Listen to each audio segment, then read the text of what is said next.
Hi friends, அஸ்லாம் வலைக்கம். எல்லாரும் எப்படி இருக்கீங்க? இப்போ வாங்க சூப்பரான ஒரு பிரெட் மசாலா எப்படி செய்யலாம்னு பார்க்கலாம். அதுக்கு முன்னாடி நம்ம சேனல் இப்போ தான் புதுசாக பார்க்குறீங்கன்னா சப்ஸ்கிரைப், லைக் அண்ட் ஷேர் பண்ணுங்கள். ஸ்கிப் பண்ணலாம் பாருங்கள் ஃப்ரெண்ட்ஸ், நான் சொல்லிக்கிற வீடியோவே. இப்போ வாங்க எப்படி செய்யலாம்னு பார்த்துடலாம். அதுக்கு வந்து பார்த்தீங்கன்னா ஒரு பேக்கெட் பிரெட் எடுத்திருக்கேன், 2 வெங்காயம், 2 தக்காளி, கொஞ்சமாக ஒரு கைப்பிடி அளவுக்கு கொத்தமல்லி எடுத்திருக்கேன். இது எல்லாத்தையும் பொடிசாக அந்த மாதிரி கட் பண்ணி வச்சுக்கலாம். அதுக்கப்புறம் பார்த்தீங்கன்னா ஒரு கடாயை வச்சுட்டு தேவையான அளவு வந்து எண்ணெய் ஊற்றிக்கலாம். ஒரு 7 ஸ்பூன் வந்து எண்ணெய் ஊற்றிக்கலாம். எண்ணெய் ஊற்றிட்டு பார்த்தீங்கன்னா கொஞ்சமாக வந்து கடுகு போட்டுட்டு வெங்காயம் ஸ்லைஸ் பண்ணி வச்சுருக்கோம்ல அதையும் சேர்த்துக்கலாம். சேர்த்துட்டு நல்லா பொன்னிறமாக நல்லா வந்து வதக்கிக்கலாம்.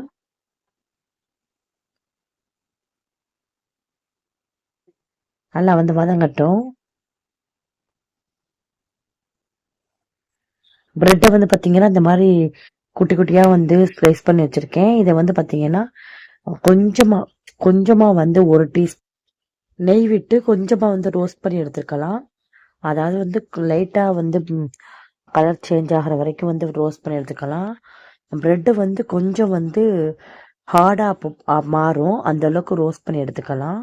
ஏன்னா ப்ரெட்டு வந்து சாஃப்டானது வந்து வெங்காயத்தில் போடும்போது வந்து அது வந்து உடஞ்சி மாவாக போயிடும். ஸோ அதனால வந்து நம்ம வந்து டோஸ்ட் பண்ணி இந்த மாதிரி ரோஸ்ட் பண்ணி எடுத்துக்கிட்டோம்னா நல்லா வந்து கொஞ்சம் வந்து மாவாக இல்லாமல் கொஞ்சம் வந்து நல்லா வந்து ஸ்டிஃபாக இருக்கும். ஸோ அதனால தான் நான் வந்து கொஞ்சம் கொஞ்சமாக வந்து கொஞ்சம் பேட்சாக வந்து போட்டு எடுத்துக்கிட்டேன். அந்த சட்டி பத்தலை. ஸோ அதனால் வந்து வேறு கடாயில் வந்து மாற்றிக்கிட்டு இன்னும் கொஞ்சம் நெய் சேர்த்து எல்லா ப்ரெட்டையும் வந்து சேர்த்துக்கிட்டேன். நான் கொஞ்சம் பெரிய ஸ்லைஸாகவே கட் பண்ணியிருக்கேன். நீங்கள் வந்து கொஞ்சம் சின்ன ஸ்லைஸாகவே கட் பண்ணிக்கோங்க. பார்த்தீங்கன்னா வெங்காயம் வந்து ஓரளவு வந்து வதங்கிருச்சு. இந்த டைமில் வந்து தக்காளி, கொத்தமல்லி அதெல்லாம் சேர்த்துக்கலாம். கட் பண்ணி வச்சுக்கிட்ட கொத்தமல்லி, தக்காளிலாம் சேர்த்துட்டு அதையும் நல்லா வந்து மிக்ஸ் பண்ணிக்கலாம்.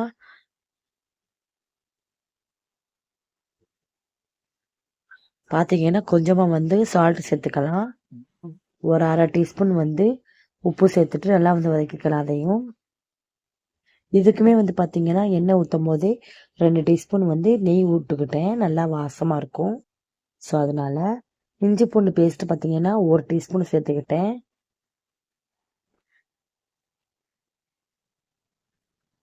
சேர்த்துட்டு அதையுமே நல்லா மிக்ஸ் பண்ணிக்கலாம். இது நல்லா வந்து ஓரளவு நல்லா வந்து வதங்கி வரணும், அந்த அளவுக்கு மிக்ஸ் பண்ணி எடுத்துக்கலாம். ப்ரெட்டு பார்த்தீங்கன்னா நல்லா வந்து ஓரளவு வந்து ரோஸ்ட் ஆகி வந்துருச்சு.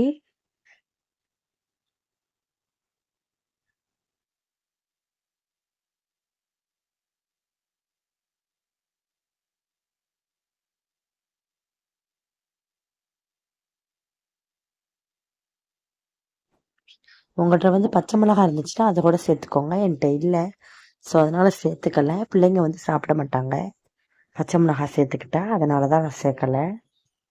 உங்கள்கிட்ட இருந்துச்சுன்னா நீங்கள் சேர்த்துக்கோங்க. அதுக்கப்புறம் பார்த்தீங்கன்னா ப்ரெட்டு வந்து கொஞ்சம் ஓரளவு வந்து நல்லா ரோஸ்ட் ஆகி வந்துருச்சு. இந்த டைமில் வந்து அடுப்பை வந்து ஆஃப் பண்ணிக்கலாம். ஆஃப் பண்ணி தனியாக ஒரு பவுலில் வந்து வச்சுக்கலாம்.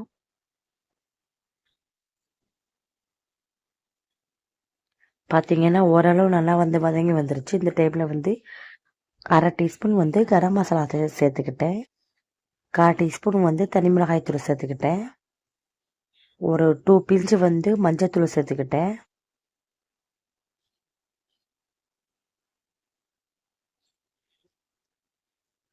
நல்லா வந்து வதக்கிக்கலாம். இதையெல்லாம்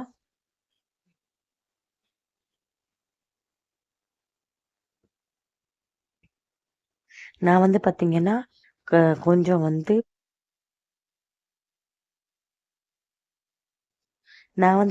கொஞ்சம் வந்து ட்ரையாக தான் வந்து வச்சுருக்கேன்.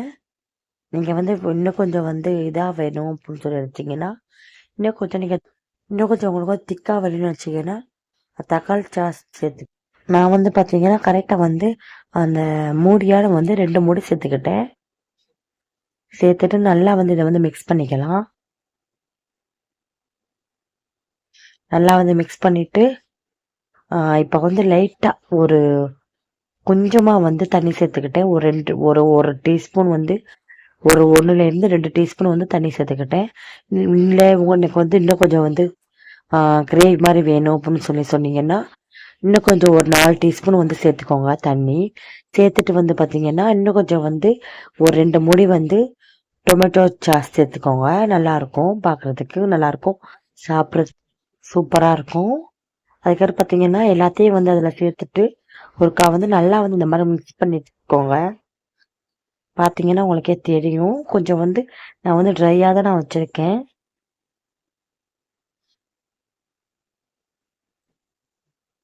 உங்களுக்கு கிரேவி மாதிரி வேணும்னு சொன்னீங்கன்னா நான் சொன்ன மாதிரி இன்னும் கொஞ்சம் வந்து டொமேட்டோ சாஸ் சேர்த்துட்டு கொஞ்சமாக வந்து தண்ணி விட்டு கிரேவி பதத்தில் வந்து வச்சுக்கோங்க.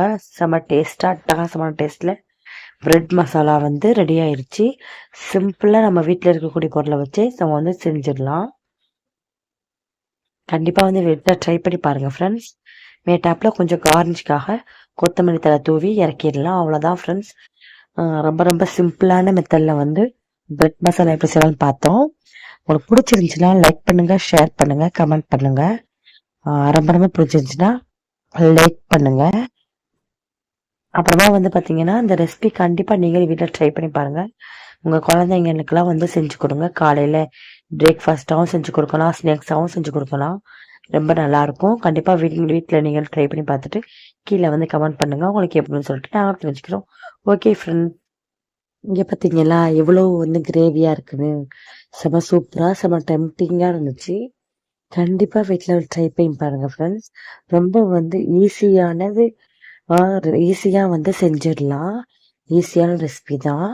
நீங்கள் கண்டிப்பாக வீட்டில் ட்ரை பண்ணி பாருங்கள். ஒரு தடவை செஞ்சால் போதும், திரும்ப திரும்ப செஞ்சு கேட்டுட்டு இருப்பாங்க குழந்தைங்க. கண்டிப்பாக வீட்டில் ட்ரை பண்ணி பாருங்கள் ஃப்ரெண்ட்ஸ். ஓகே ஃப்ரெண்ட்ஸ், உங்களை இன்னொரு வீடியோவில் சந்திக்கிறேன். பாய். தேங்க்ஸ் ஃபார் வாட்சிங். பாய்.